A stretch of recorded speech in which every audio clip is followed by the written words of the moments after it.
pertanyaannya kan gini, kalau kita mau geser dari Anies ke isu lain, kok tiba-tiba Ganjar ini mendadak siap nyapres? Tadinya kan kalau ditanya, saya tunggu dulu, kan gitu. Nah sekarang ini saya mau tanya sama Adi Prayitno sebenarnya, kok tiba-tiba kita kayaknya kan dia temannya Ganjar aja. masa kita ngomong Anies terus, kan udah selesai nih Anies. Ya kan? Nah kok tiba-tiba tadinya Ganjar ini setiap ditanya, oh enggak saya pokoknya bekerja untuk Mbak Puan kan gitu. Tapi beberapa hari yang lalu kita lihat Ganjar langsung bilang saya siap nyapres. Iya, tapi diprotes itu oleh di PDIP. TV-nya, iya di TV-nya Pak Enggar Protes, itu. ya. Ya, PDIP mungkin paksinya yang berbeda paksi. Silakanlah. Dianeksasi di Yes. mic kita bos. Sebelum Mas Adi, jadi betul itu Bang Zulfan. Tapi PDIP ada yang protes. Saya kira itu bukan soal faksi, itu representasi. Karena itu kan hasil rakernas atau apa istilahnya, ya kan? Jadi semua kader tidak boleh bersikap seperti itu. Nah, ketika Ganjar Kan Bu Mega udah bilang menyatakan- manuver out ya kan. ya, yang menyatakan manuver out. siap, itu boleh jadi dia kejebak atas pertanyaan. Boleh jadi memang keinginan dia seperti itu sudah lama. Boleh jadi juga dari luar memang sudahlah nyatakan. Apapun ceritanya pokoknya dia sudah menyatakan kita mengucapkan selamat datang Ganjar untuk ikut bertempur. Terserah melalui partai apa ya. Itu menarik menurut saya. Sehingga ini nanti sorotannya bukan hanya kepada Anies tapi juga Ganjar. Ini kan makin menarik. Nah cuma harapan kita buser pokoknya para buzzer ini itu harus juga kita cerdaskan. Bertarung oke, kompetisi oke. Tapi mari dunia maya ini kita isi dengan sikap-sikap dan narasi-narasi yang edukatif. Untuk kepentingan politik bangsa, untuk kepentingan demokrasi. Kalau supaya lebih edukatif dewasa. nggak dapat duit pula mereka. Loh, orang melakukan sesuatu yang baik, duit itu pasti datang tanpa harus diminta. Sekarang itu masalahnya kebaikan itu jauh dari rezeki ini masalahnya. itu teori yang kebalik ini memang sudah sesat ya. Kalau arahnya bangsa, rakyat ke situ, pemerintahan ke situ, harus politisi ke situ, apalagi pengamat umpamanya ke situ, provokasi terus ya. Itu memang arah bangsa ini sudah Ini tadi bilang Bang Zulfan ini berantem tapi pura-pura berantem udah sesat memang Bang. Nasdem Itu ini, udah Pak sesat. Yai. Ya Allah alam kalau Coba kasih. Kalau saya sederhana ya, kenapa melihat Ganjar misalnya deklarasi sehari 2 hari. Ini pertama, kan tidak ada yang spesial kalau Ganjar kemudian ingin maju. Kan dari dulu disebut kemajuan oleh teman-temannya. Dianggap mendahului fatsun dan perintah partai. Di saat PDIP, anggaplah begitu, tidak pernah bicara pilpres. Tapi kan Ganjar dianggap ganjen soal pilpres. Maka dianggap haram hukumnya bagi Ganjar untuk melakukan roadshow, safari politik, konsolidasi di mana-mana. Makanya Ganjar tapi tetap melakukan. Ya, kan tidak atas nama partai, atas nama kagama kalau nggak keliru ya. Itu kan menunjukkan bahwa Ganjar sebagai orang, sebagai kader partai, juga tidak mungkin bisa ditutupi keinginannya untuk menjadi presiden. Karena puncak tertinggi sebagai aktivis partai, sejauh yang kita lihat dari jauh, tentu mimpi terindahnya ingin jadi calon presiden. Untung kalau menang kan begitu Pak. Nah cuman yang menjadi pertanyaan adalah, kenapa Ganjar baru sekarang ngomong secara deklaratif ingin maju? Ini tentu saja penegasan sebenarnya ke PDIP bahwa selain Puan Maharani, Ganjar sudah tidak menutup-nutupi keinginannya untuk ikut bertanding. Kan begitu Pak, untuk 2024.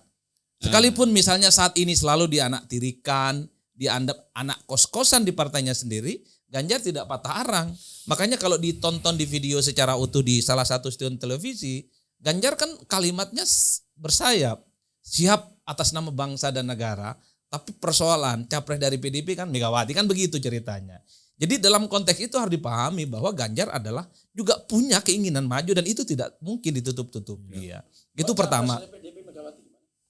Di tangan Bu Mega. Yang memutuskan tuh Ibu Mega. Yang memutuskan soal capres adalah Megawati. Itu pertama.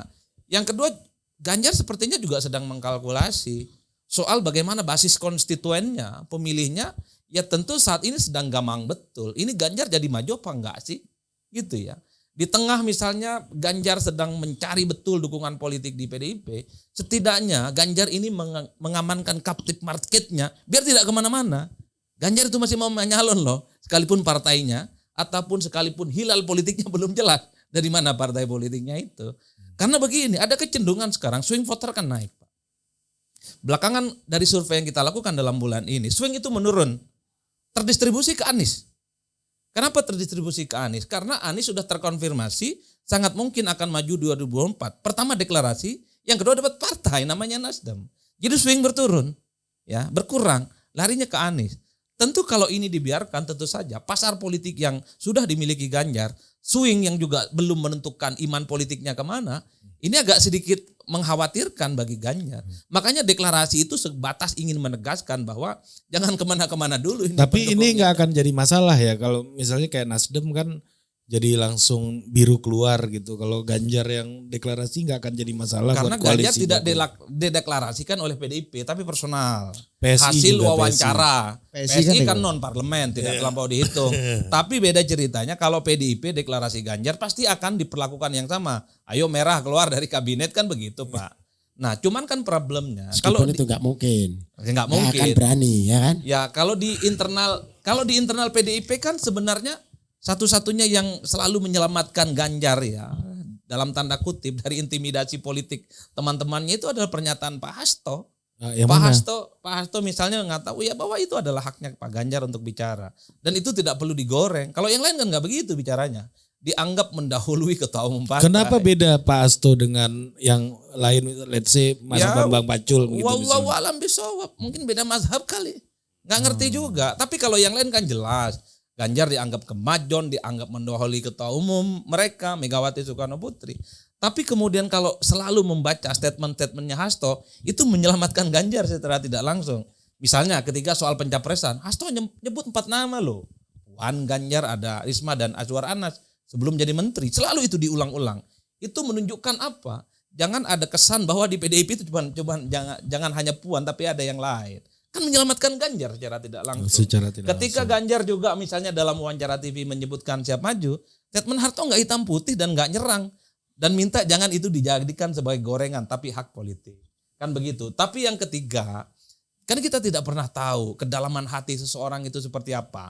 Termasuk Ganjar Pranowo, mungkin sampai saat ini selalu berharap pintu terbuka untuk dirinya dari PDIP. Tapi kan kalau suatu waktu, kalau hilal politik yang diharapkan tidak pernah muncul dari PDIP, mungkin saja iman politik Ganjar itu bergoyang, tertarik dengan partai politik di luar PDIP untuk itu ngusung. Bisa dari Nasdem dan bisa dari KIB. Semuanya masih serba terbuka. Tapi yang jelas kalau kita melihat Ganjar ngomong siap, itu tidak mungkin lahir dalam ruang hampa, Pak. Nggak mungkin. Pasti kalkulasinya sudah dihitung betul. Ya. Itu yang saya tangkap ya. Ya, saya mau nambahkan sedikit. Saya lebih konkret, lebih tajam. Ya kan? Dalam konteks ini. Ini semuanya adalah sangat bergantung kepada Anies.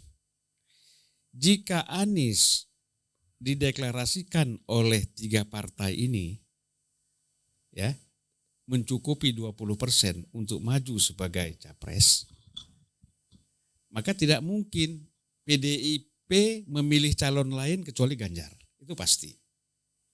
Ya kan? Nah, tampaknya Ganjar ini sudah melihat, gitu, sudah membaca. Kalau Anies maju, udah pasti PDIP nggak mungkin pilih yang lain, harus Ganjar. Yang artinya dari segi survei, electability segala macam, ya kan? Itu kan pasti Ganjar, kan yang lain nggak mungkin. Kenapa, Bang? Tapi kalau Anies tidak maju, PDIP bisa jadi tidak akan mengusung Ganjar. Ya kan?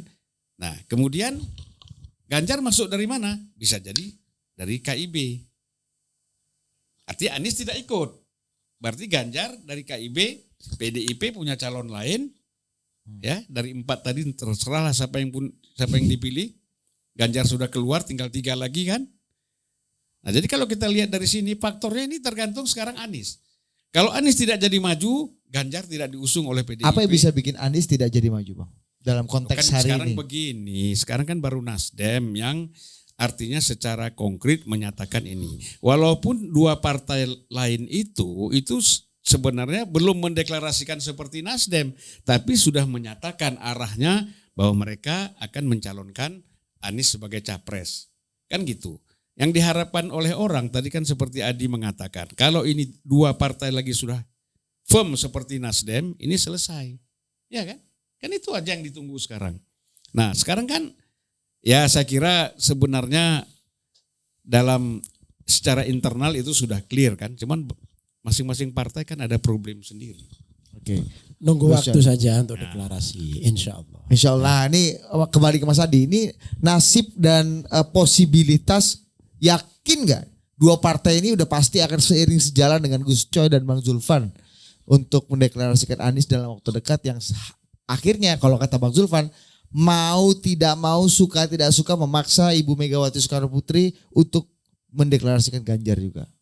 Ya kalau melihat tanda-tanda alam, tidak ada yang meragukan PKS, Demokrat itu memiliki iman politik yang sama dengan Nasdem ya. Titik temunya banyak.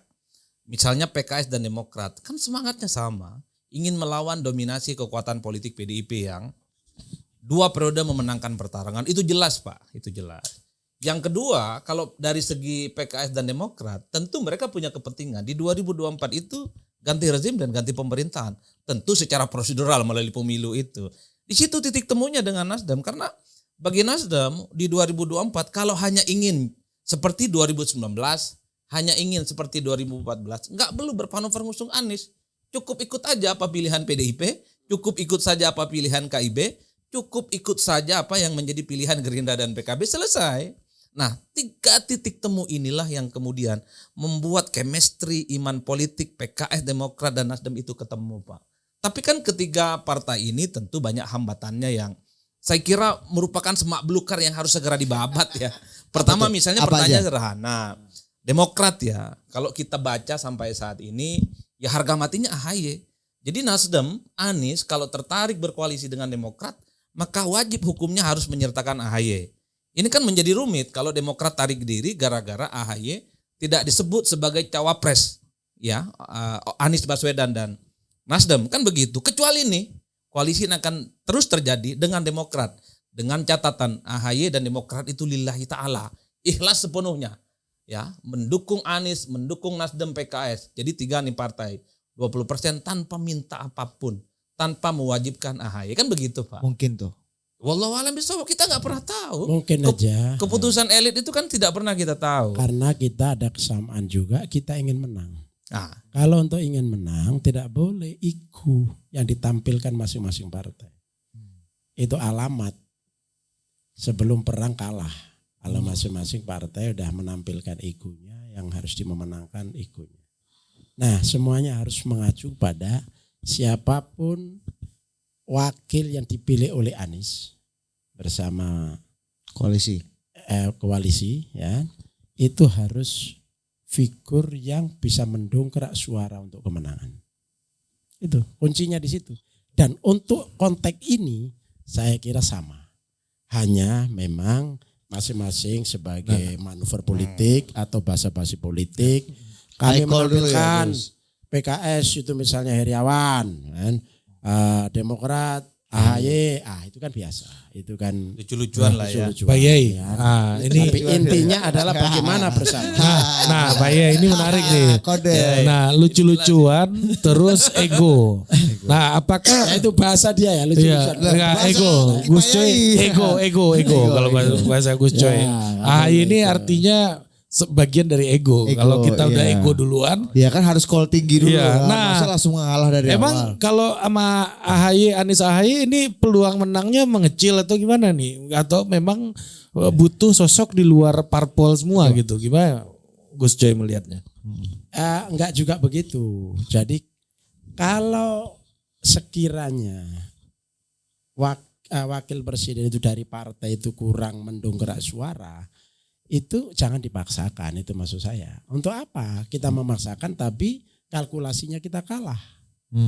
Nah karena itu kita harus melakukan kalkulasi bersama untuk menang siapa wakilnya. Dari mana? Kalau itu ternyata dari luar partai politik sama sekali, ya itu yang harus kita tampilkan. Itu yang harus kita jadikan wakil presiden. Nah semua harus mengarah ke sini. Dalam kalkulasi Dan saya sementaranya kira- Nasdem gimana Pak Yai? Dan saya kira itu semua sudah dipahami oleh Nah, masing-masing kalkulasinya partai yang ini kan berkuasa. butuh di indikator dan dimensi. Kira-kira apa aja yang dibutuhkan untuk mengisi? Kita kasih dalil secara umum dulu seperti itu. Oke. Ya. Detail-detailnya seperti apa nggak Ya. usah dikemukakan Nah, dulu. ini ada hint ini ada hint menarik dari Pak Yai ini. Artinya belum tentu wakilnya itu perwakilan dari Demokrat atau dari PKS. Kalau memang secara elektoral non PKS dan Demokrat bisa memberikan booster, itulah yang kemudian disepakati bersama. Kan maunya menang. Ya nah, iyalah. ada satu fakta menarik yang kemudian ramai dibicarakan juga di media sosial. Ketika jelang purna tugasnya sebagai Gubernur DKI, Mas Anies itu bertemu dengan Panglima Jenderal Andika Perkasa. Nah ini barang ini agak ramai juga di sosial media nih Pak Adi Pray. Sebelum Adi jawab, saya mau jawab gini. Ya, jadi Pak Surya itu pesan pada calon presiden Nasdem ini dan PKS Demokrat. Dan nama Pak Andika muncul juga di tiga itu kan. Memang harus komunikasi dengan seluruh pihak. Jadi kita jangan eksklusif, kita jangan membatasi konstituen, jika kita jangan membatasi komunikasi dengan tokoh. Harus terbuka. Kita ajari bangsa ini, jangan ada sebagai tokoh bangsa itu muncul istilah-istilah haram. Oh, saya haram berhubungan dengan ini. Saya haram dengan hubungan ini. Itu tidak boleh. Adi Friday, coy. Nasdem ini Sekarang inklusif.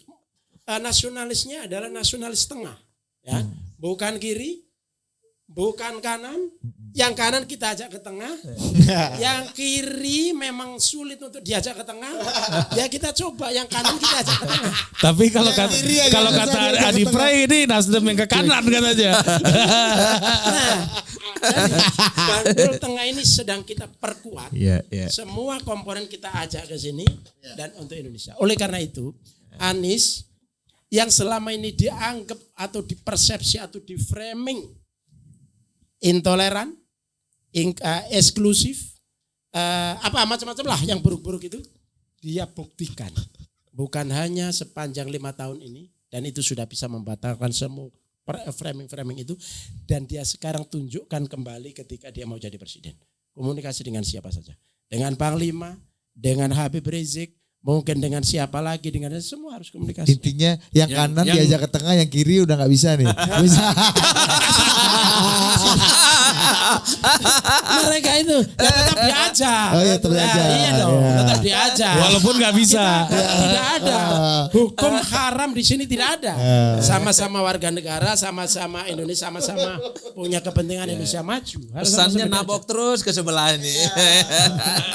Jadi sebenarnya ada hukum satu lagi. Di samping hal haram itu ada namanya makruh syadid. Ah, itu ini semuanya mubah dan jawas, mubah ya. Jadi boleh semua ini. Coba kasih lu tanggapan. Loh, coba Iya. yang mantan PKI aja dirangkul. Betul. Ada di sebelah, masa kelompok yang dianggap kanan ya, Iya. tidak diharamkan Iya. untuk dirangkul. Tapi yang paling penting kata Pak Yai kan yang kanan ketengahkan, yang kiri udah nggak bisa lagi. sebelum ke Yang Adi kiri juga Pray, diajak, meskipun nggak bisa. sebelum Yang ke penting Adi ngajak Pray, dulu. Ya, sebelum ke Adi Pray, saya sebenarnya ingin sedikit, bukan, artinya begini, persepsi orang kenapa Anies itu dianggap Sorry, kanan, lupa. ya, karena kan selama ini yang muncul ke permukaan adalah dianggap kelompok-kelompok Islam radikal. Ya, padahal kan itu sebagian kecil, gitu loh. Dan mereka memang bisa menjadi daihat. Tapi Islam moderat yang juga saya kira mayoritas di Republik ini, mereka juga akan cenderung ke Anies. Jadi itu tidak pernah dipersepsikan, tidak pernah dipresentasikan. Selalu yang dipresentasikan itu adalah khilafah, kelompok ekstrim 212 gitu. Padahal itu kan minoritas, bukan mayoritas. Nah, ini Adi Pray itu. Sementara yang mayoritas, yang Islam moderat, yang mereka juga cenderung kepada Anies, ini nggak pernah dibicarakan. Itu loh. Nah, di ruang publik, ini yang saya kira perlu dikelirkan gitu loh. Oke, nah Pak Adi, 2 pertanyaan berarti. Yang pertama tentang Panglima. Yang tadi Gus Coy udah kasih ini. kayaknya naga-naganya belum tentu sama dua barang ini, Demokrat dan PKS. Mungkin di luar. Itu pertama. Ya, Dan berarti apa mungkin nih Panglima ini kan. Iya. Itu maksud lu kan. Ya, Panglima. Udah langsung aja. Iya. Digital ini langsung mainnya bos. Iya. Cek. Yang kedua, tadi Bang Zulfan ini protes. Orang-orang seperti Adi Praetno ini kenapa selalu mengaitkan dan membicarakan Anies ini nuansa perwakilannya Intoleran kelompok segala kanan. macam gitu. Padahal itu kan kecil. Iya, katanya. ini Adipra ini yang Ini. biasa nyebar-nyebar info nih Bang. Nih. Kok saya yang dituduh sih? Ya kan Anda ada buktinya di Total Politik Anda ngomong itu. Iya, kasih Ini, dulu. Anies sudah bangun gereja aja Anda bilang pencitraan. Iya. Bang. Dan kenapa? IMB itu. Artinya pertanyaan gini, apa Adi Pray? dia bilang beneran. Iya. Iya. Ya, Saya artinya bilang Anies itu makhluk politik. kan. Harus ditafsirkan secara politik. Semua perkataan dan perbuatannya. Tidak mungkin ya ingin segala sesuatu tuh ikhlas-ikhlas aja. Persoalan itu pencipta kan gak ada soal kalau itu positif. Kan Iya. begitu Pak. Tapi pertanyaannya, kenapa Mas Anies itu selalu dikaitkan, tidak bisa lepas dari Iya, Anda dimensi itu? Mas Anies bangun kasih IMB gereja aja dimasalahin sama dia bos. Ayo coba dua pertanyaan tadi. Berat sekali pertanyaan. Yang paling penting saya mendapat kesimpulan minimal klaim dari Gus Coy bahwa ketiga partai ini fix tanpa AHY sekalipun jadi cawapres kan begitu. Artinya ini tinggal nunggu waktu nih tiga partai ini berkoalisi dan deklarasi ya. Tapi rasa-rasanya akan diulur nih Pak. Tentu untuk merawat stamina gerakan poros oposisi yang akan muncul ini. Mungkin tahun depan sebelum pendaftaran ke KPU ya. Biar terus menjadi konsumsi publik. Nah soal Pak Andika misalnya. Kan nama Pak Andika memang disonding oleh sejumlah elit Nasdem sebagai cawapres yang sangat mungkin berpasangan dengan Anies ya. Kalau dilihat kecenderungannya rata-rata, Nasdem itu kan sebenarnya sedang mencari kira-kira siapa pasangan yang cocok untuk mendampingi Anies. Dulu ada yang nyebut AHY karena paket komplit, ketua umum Demokrat, kemudian juga punya elektabilitas. Tapi dalam simulasi misalnya AHY tidak bisa menutup celah yang dimiliki oleh Anies. Terutama misalnya penetrasi di Jawa Timur yang memang captive marketnya itu sangat tidak anti dengan Anies. Ataupun di Jawa Tengah. Kalau munculkan AHY tidak nambah apapun. Ya, partainya dibutuhkan tapi tidak AHY-nya kan di situ. Kalau bicara Demokrat. Yang kedua Hovifah itu masuk prioritas yang kedua yang menurut kita lihat. Kenapa ada Hovifah?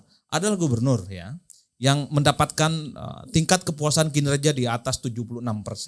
Itu apresiasi yang cukup luar biasa yang menegaskan kalau Anies dengan Hovifah maka ceruk pemilih di Jawa Timur yang mayoritas Nahdliyin itu sangat mungkin bisa menutupi celah yang dimiliki oleh Anies. Ya sorry to say, saya bukan menyebutkan Anies itu kanan atau apapun. Tapi ketika Anies dimunculkan sebagai sosok untuk bertanding di 2024, kedekatan Anies dengan HRS 212 itu kan selalu dimunculkan Pak. Di pembicaraan-pembicaraan medsos, di media online, dan di Total Politik juga sering dibicarakan. Ya Anda yang Saya kan munculkan.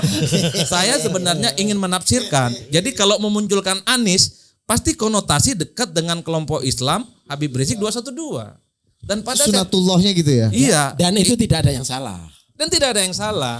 Cuman kan yang menjadi pertanyaan, Tapi bukan jangan hanya itu kan gitu persoalannya. betul. Kasih dulu jawaban Bang. Coba. Karena begini, karena kan sebenarnya publik juga ingin melihat betapa Anies ini sebenarnya berpenetrasi dan diterima oleh kelompok-kelompok Islam yang lain. Oke. NU misalnya, Muhammadiyah misalnya, Matlaun Anwar, Nahdlatul Wathon, Al-Wasliyah. Kedekatan itu tidak Al-Irsyad, ditunjukkan. ya. Ada Al-Irsyad mungkin. Kan itu tidak ditunjukkan. Mungkin di tangan Nasdem nantinya Anies itu akan menjadi inklusif dan toleran di atas permukaan ya. Yang tidak Gus Coy yang hanya menjembatani. orang mengasosiasikan dengan petamburan gitu loh Pak. Iya. Kan itu yang sebenarnya dilihat oleh publik. Nah. Ketika ceruk Anies di Jawa Timur itu melemah, itu kan orang kemudian mensimplifikasi seakan-akan Anies itu tidak diterima di teman-teman kelompok Nahdlin. Kan itu kan persepsi yang dibangun. Nah, Soalnya. Mas Adi, ketika tadi Anda katakan Bu Kofifa bisa mengkomplement kekurangannya Mas Anies secara persepsi tadi di Jawa Timur, Persepsi dan basis NU, pemilih, dan basis Pak. pemilih. Persepsi dan basis pemilih. Kalau Panglima Andika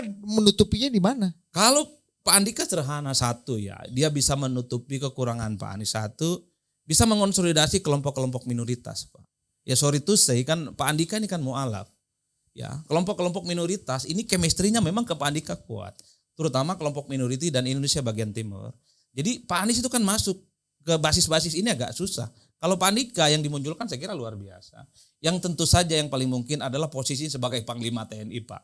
Nanti kalau sudah pensiun, deklarasi sebagai capres, jejaring-jejaring sebagai Panglima ini tentu tidak bisa dinafikan sebagai sesuatu yang menjadi resource politik yang cukup luar biasa. Sebenarnya gini Pak Terutama Adi. ini untuk teman-teman yang korp hijau ya. Ya. Itu dua variabel penting yang menurut saya bisa menutup celah yang ditinggalkan oleh Anies, termasuk misalnya Anies tidak lagi akan dipersepsikan sebagai orang yang hanya dekat dengan Petamburan, tapi dengan kelompok-kelompok nasionalis. Kan Pak Anies juga sudah menjadi anggota PP, ya kan? Ini berpasangan dengan Panglima, apalagi yang diragukan? Kadrun-kadrun itu hanya ciptaan lah, kira-kira begitu.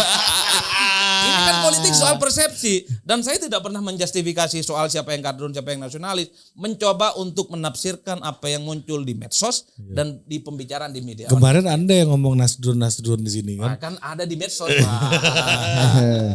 Oh jadi Di medsos. itu dua sosok yang mengkomplement itu ya. Betul. Pak AHY kan Mas Agus juga tentara. Tapi kan bukan panglima, Pak. Beda kelasnya. Jaringannya nggak terlampau signifikan. Bahwa AHY ketua umum partai, ya tidak ada yang bisa membantah itu. Tetapi jaring barisan hijau ini kan tidak dapat. Beda dengan Panglima Andika Perkasa ya. Mantan Jadi panglima yang saya kira punya kewibawaan secara Oh, jadi Nasdemnya yang ragu nih sekarang ya untuk AHY jadi wakilnya. Nah, kalau Anies. mendengar dan melihat pernyataan Pak Ahmad Ali, tak ada nyebutan di situ. Tak ada nyebut AHY di situ. Yang nyebut Gus AHY itu Bang Zulfan. Mungkin supaya Demokrat tak merajuk mungkin, makanya disebutkan. Tapi disebut yang ketiga setelah Andika, Hovifah baru AHY, Pak. Nomor 3, nomor urut buncit. Makanya Gus Coy tadi mengatakan Gus Coy udah kasih info.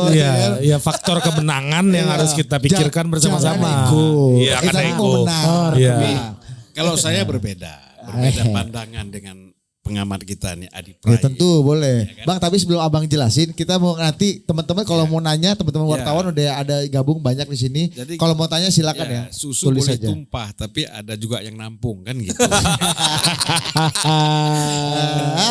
Tapi malam ini saya jadi politisi, Bang Zulfan sama Gus Coy jadi pengamat, Pak. Ini kita bicara perbandingan. Kalau kita mau banding-bandingkan, saya kira Memang sekarang kebalik-balik. ya saya kira tidak juga bahwa Andika itu lebih unggul dari AHY. Saya kira tidak sepenuhnya benar gitu loh. Kenapa?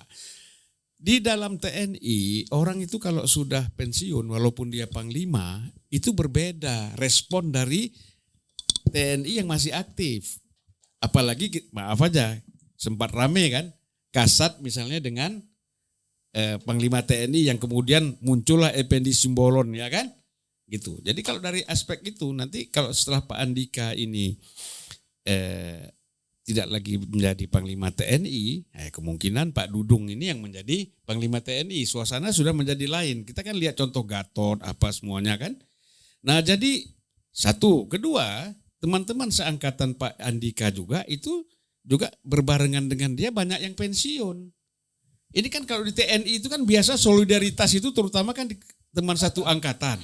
Kalau satu angkatan ini sudah pensiun semua berarti berbeda. Nah sementara AHY walaupun dia mayor, pensiun dari mayor, tapi teman-teman seangkatan dia masih aktif banyak.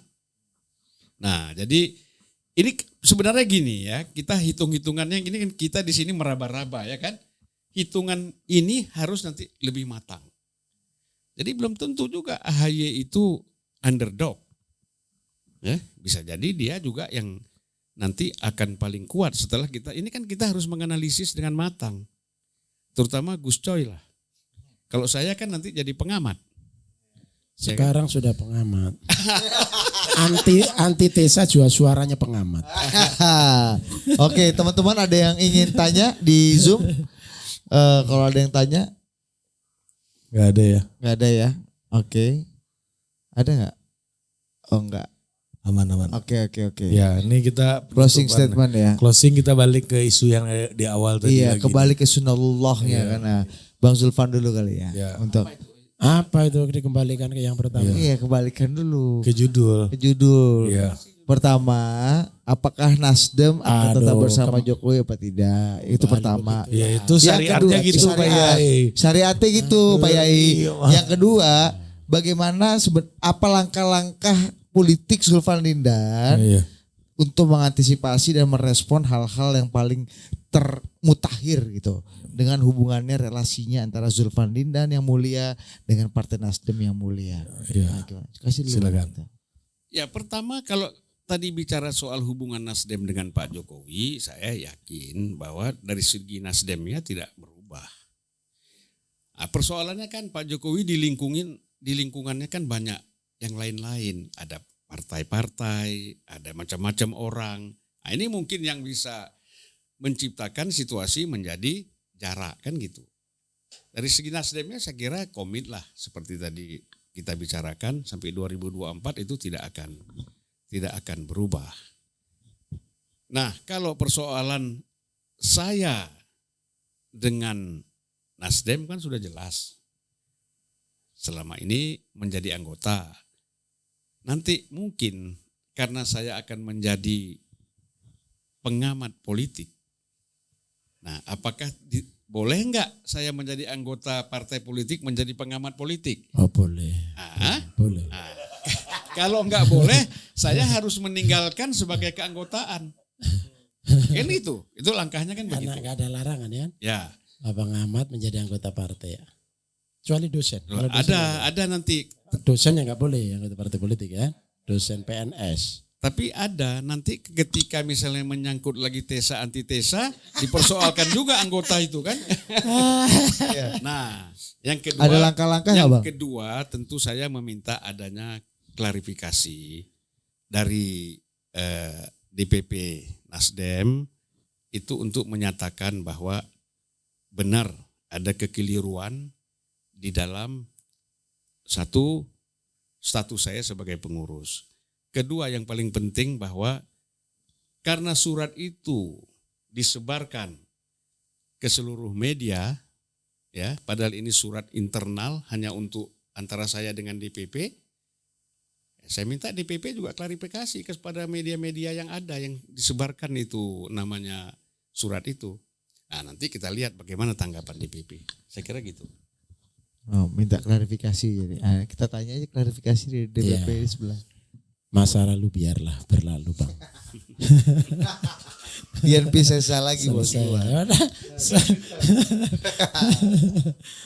Ya, saya kira Bang Zulfan insya Allah benar bahwa Nasdem dengan Jokowi nggak ada masalah. Udah nggak usah diotak-atik lagi itu. Itu clear kan. Persoalan setelah itu ada reshuffle apa enggak itu hak prerogatif. Tapi soal klarifikasi tadi Gus, Itu nggak usah dilakukan lah, itu sudah urusan internal. Nggak usah dipublikasi lagi, itu nggak terlalu berguna untuk publik, nggak terlalu berguna untuk pergaulan, nggak terlalu berguna untuk. Itu Bang Zulfan langsung kepada Pak Surya, langsung kepada Pak Sekjen. Oh ini stafnya, stafnya Menteri Komunikasi. Jadi itu saya kira begini. Kalau untuk publik selesai, untuk saya belum selesai, itu masalahnya. Publik sudah menganggap selesai Bang. Saya kira publik udah menganggap Nah selesai. itu puluhan ribu mengatakan saya bohong. Tapi mereka sudah maklum, ya. Oke, itu selanjutnya terserah Bang Zulfan. Ya itu. Nah berikutnya. Kalau tidak ada klarifikasi gimana Bang? Kalau tidak ada klarifikasi kata kayak Gus Coy gimana? Ya kita lihatlah nanti. Ya itu ya. Apa. Tapi sebagai senior, saya juniornya di Nasdem, saya berharap seperti itu. Udah selesai. Nggak usah diperpanjang. Nah itu tadi, yang kaitannya dengan Jokowi saya kira selesai juga. Sekarang kita menatap ke masa depan. Jokowi dengan seluruh kekuatannya, ayo menatap masa depan. Ada perbedaan dengan Pak Surya, dengan pilihan presiden. Pak Jokowi milih Ganjar, Pak Surya milih Anies, ya sudah. Itu memang fakta. Dalam hidup ini memang Tuhan sengaja tidak menyeragamkan seluruh aspek kehidupan. Termasuk tidak otomatis menyeragamkan ciptaannya dalam pilihan-pilihan. Beragam pilihan. Dan kita memilih Anies. Jangan menjadi soal. Jangan menjadi kegelisahan.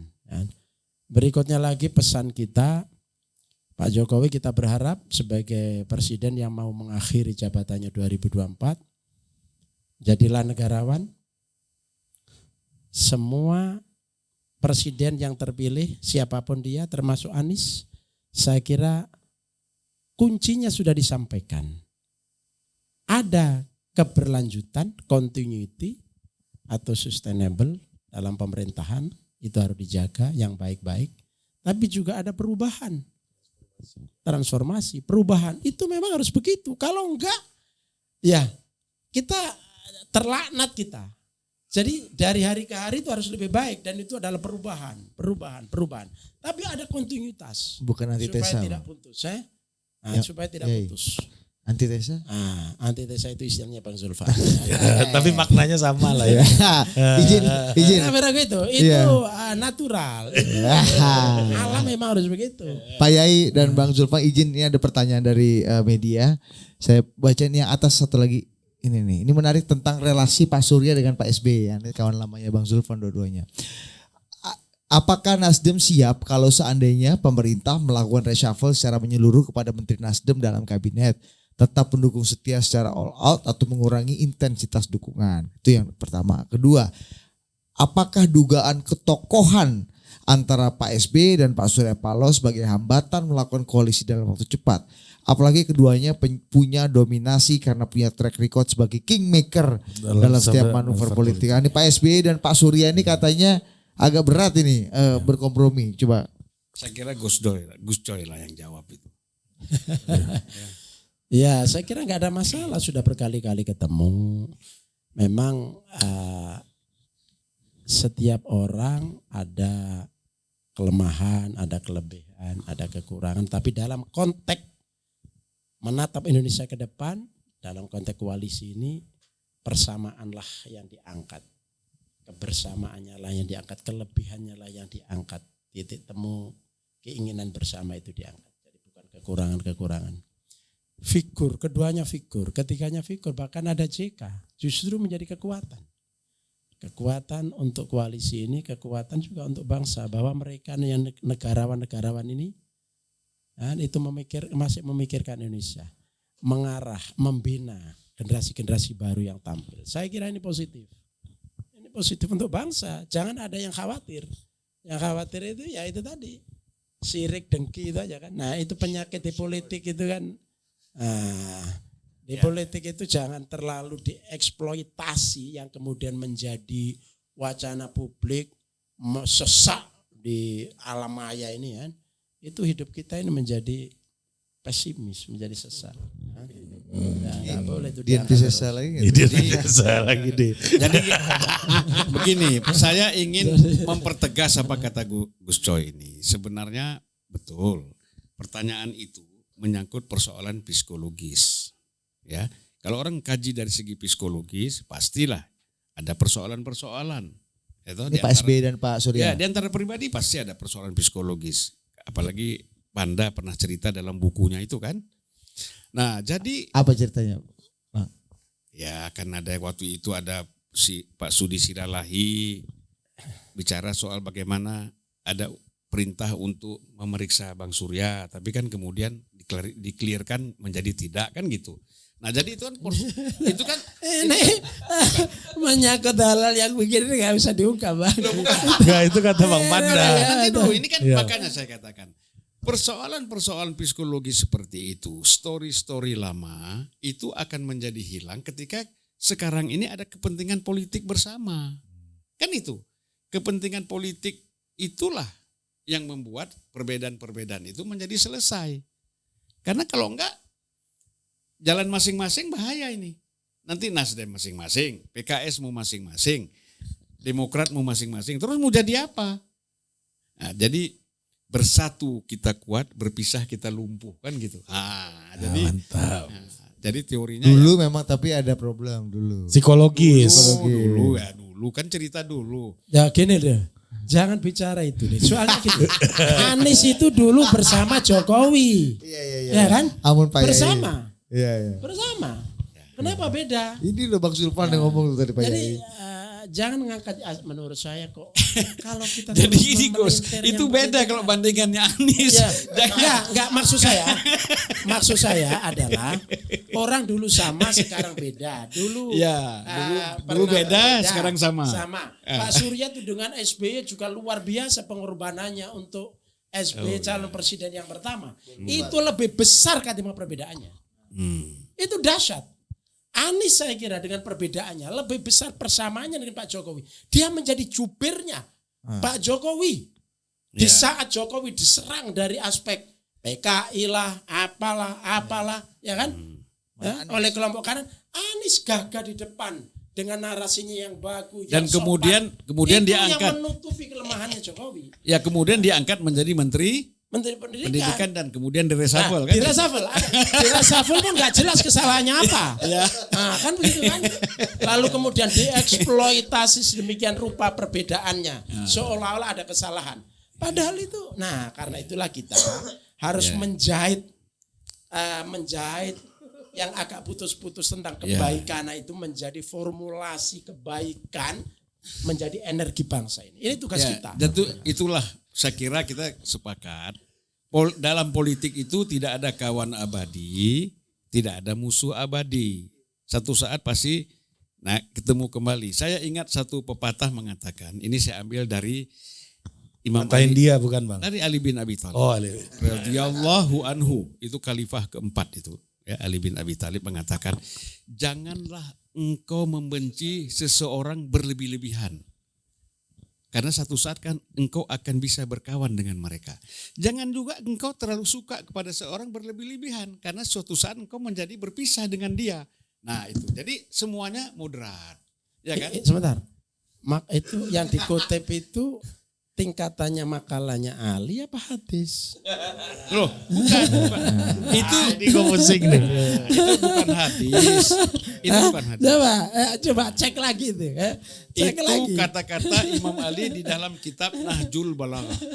Coba Bukan, dicek lagi itu. bukan hadis Rasulullah ya. Coba dicek lagi itu ya. Loh, ada kitabnya saya punya. Lah kok, ya Nahjul itu Balaghah. dicek lagi. Intinya bagus, intinya bagus. Tapi yang ngomong pengamat aja. Intinya bagus. Kan artinya saya menyimpulkan Iya. tadi. Artinya Artinya bagus kalau kata dalam, Gus Coy. dalam politik tadi kan tidak ada musuh abadi, tidak ada kawan abadi. Artinya apa? Kamu juga jangan terlalu membenci lah. Ya. Satu saat kamu akan berkawan. Jangan terlalu kamu berlebihan juga senang. Bisa jadi satu saat kamu Saling benci. jadi moderat. Jangan sampai Benar gini. itu. Udah benar itu. udah Jangan benar. sampai gini ya. Pokoknya hidup mati saya sama dia, tiba-tiba terpisah.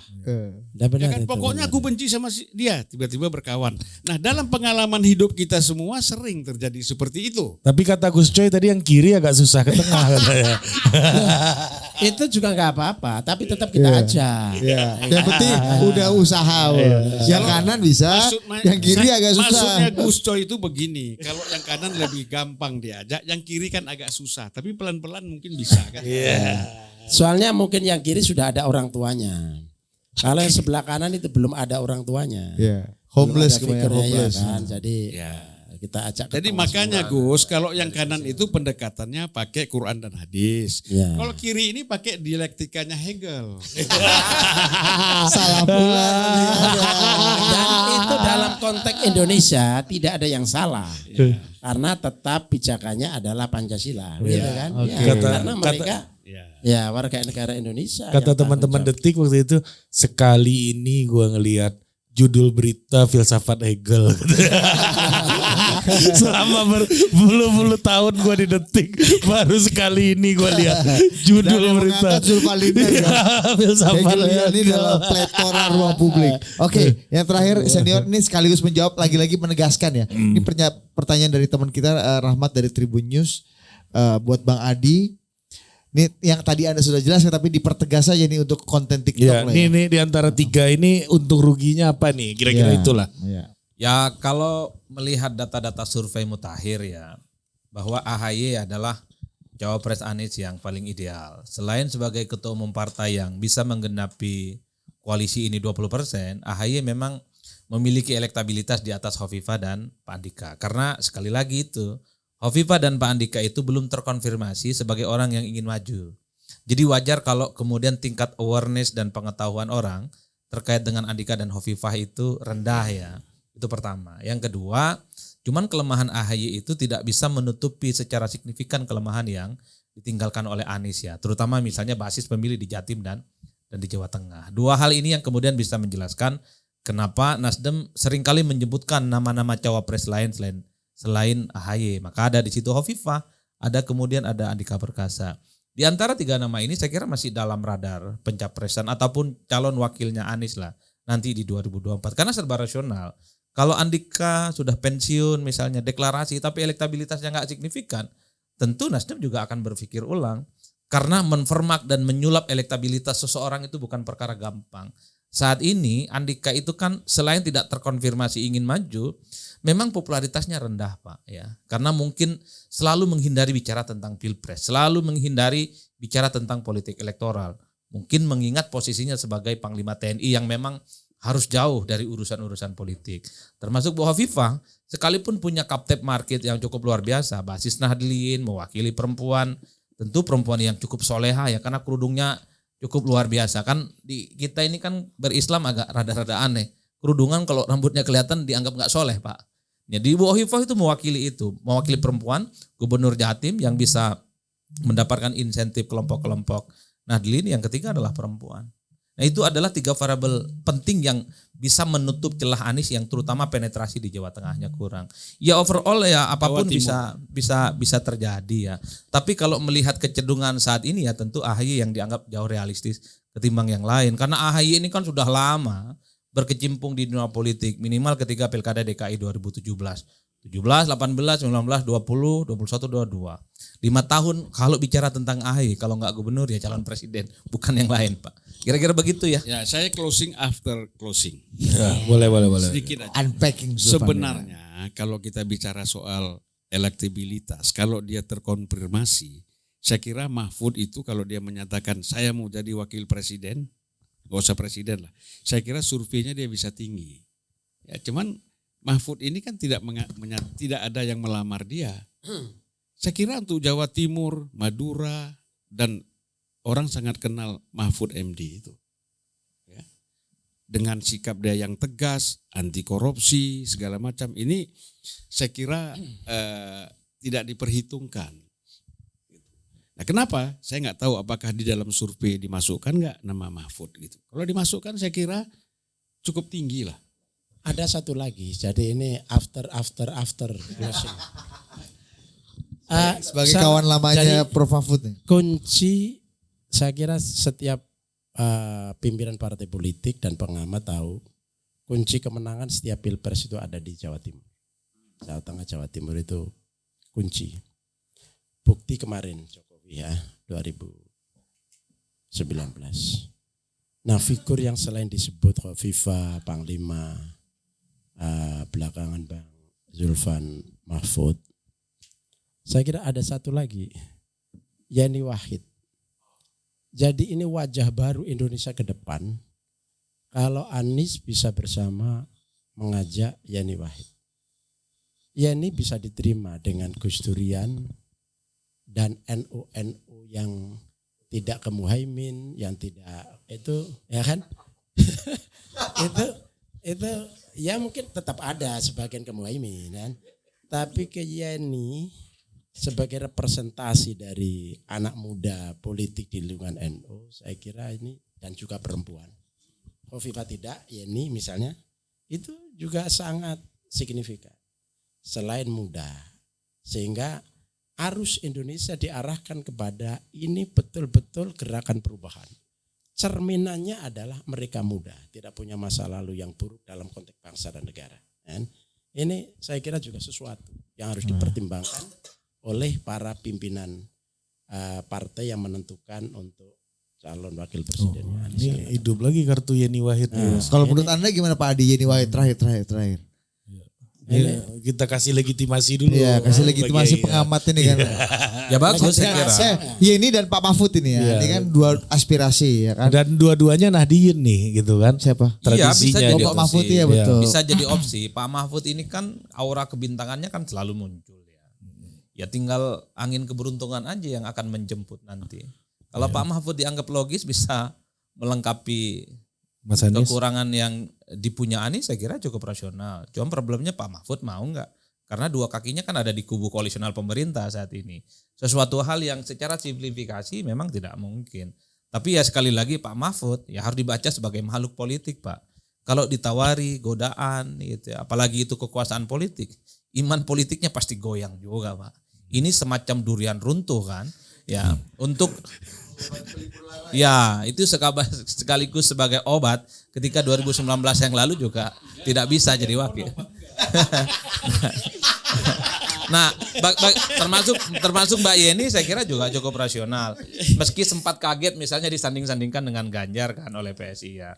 Tapi yang jelas kalau bicara tentang captive market ya begitu, ada Hovifah, ada Pak Mahfud, ada juga Yeni terutama untuk mendapatkan kelompok dan teman-teman Nahdlin. Tapi di atas segala-gala, ala kulihal, diskusi malam ini banyak berkahnya Pak. Biasanya dulu di kampus aktivis HMI dan PMI itu saling musuhan biasanya, enggak akur. Ini mah di UIN Ciputat ya. Betul. Kalau Bang Zulfan Lindang dukung Anies ya masuk akal. Mazhabnya sama HMI. Ini Gus Coy PMI dukung Anies coba ya. Nah di sini persoalannya. Bang Zulfan mengusulkan Pak Mahfud ya. Ini HMI. Ya, Mbak Yeni. Ya ini kan bukan PMI, bukan dia IPNU dia. Ya ini itu dulu IPPNU, Ikatan Pelajar Putih Nahdlatul Ulama. Nah, kalau ini HMI nanti tidak populer Mahfud itu di kalangan anak muda NU. Mereka akan gerak untuk tidak Mahfud. Meskipun Pak Mahfud Nahdien, Ya, dan Gus Durian. Banyak faksinya di dalam, ya kan dalam konteks ini. Jadi tidak terlalu ideal ini kalau Anies Mahfud itu, karena sama-sama HMI. Kalau Yeni. Nah, Yeni itu kan clear dalam konteks Mik. ya, Nah. itu tidak antagonis di dalam internal. Tapi gini juga Gus. Kira-kira begitu. Kira-kira begitu kan. Ini saya Enggak. kasih peta internal NU-nya. Bukan. Justru Sebagai kami ya. Saya kan melihat begini. Ya kalau kita lihat pertarungan di dalam tubuh NU, Yeni itu sering kalah sama Muhaimin. Gitu loh. Muhaimin dimenangkan oleh kekuasaan, bukan karena Yeni. Itu maaf ini, kita tahu pertarungan itu. Itu saya nggak tahu lah, tapi kan kita lihat kenyataan politik Muhaimin kan dimenangkan oleh kekuasaan. Gila. Itu. Jadi saya harus Maksudnya klarifikasi gimana? ini. Langsung saya jawab. Gimana? Ini menarik nih. Kasih dulu. Muhaimin dimenangkan kekuasaan nih gimana tuh? Dalam ADART partai lama saya itu kan ketua umum Dewan Syuro itu punya otoritas full. Tapi dalam pengadilan dikalahkan. Itu kan karena yang mengalahkan kekuasaan, intervensi kepada presiden siapa itu Gus? Siapa kekuasaan itu? Presidennya Ya siapa? nggak usah disebut, tidak bisa dilihat tahunnya. Tahun berapa ya? Pokoknya Artinya dulu maksudnya Muhaimin sama kekuasaan berkolaborasi gitu. Nggak usah Gus. diperpanjang. Itu aja. Kita baru tahu nih Bang ya. Iya. Oke, tapi itu tidak dalam tema ini kan. Tapi kalau Khofifah Itu pelurusan sejarah Gus, penting. Kalau Anies dengan Khofifah itu pasangan selain Yeni sama Khofifah itu cukup ideal menurut orang NU. Menurut terutama aktivis. Kasih dulu dekat ini Gus. Aktivis muda. AMI, PMI, kan itu. Ya. Anies, AMI, Khofifah, PMI. Nah, itu tuh untuk bersayap menggerakkan instrumen di bawah itu ada pintu masuk. Masuk barang ini ya. Iya, itu ada pintu masuk. Makanya Adipra ini ada yang tersisa belum kita bahas ini. Apa? Dia kan mengatakan tadi kalau Andika ini menjadi wakil presiden itu bisa mengajak yang non apa tadi? minoritas itu bergabung ikut mendukung Anies karena faktor Andika. Kalau saya usul kenapa Andika langsung aja Joni Plate wakil presiden. Ya kan? Lebih jelas lagi tuh. Iya.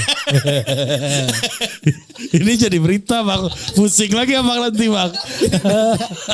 Nah, gimana? Pusing Bang. Abang ini loh.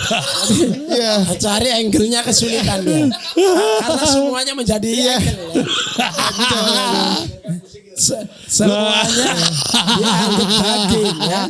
Oke, terima kasih Bang Zulfan, terima kasih Gus Coy, Bang Adi Prai. Terima kasih teman-teman media yang udah. Intinya adalah Anies menang. Nah, iya itu. Pasangan dengan siapapun. Ya. Tapi beda. Satu mending Yeni, satu mending Mahfud.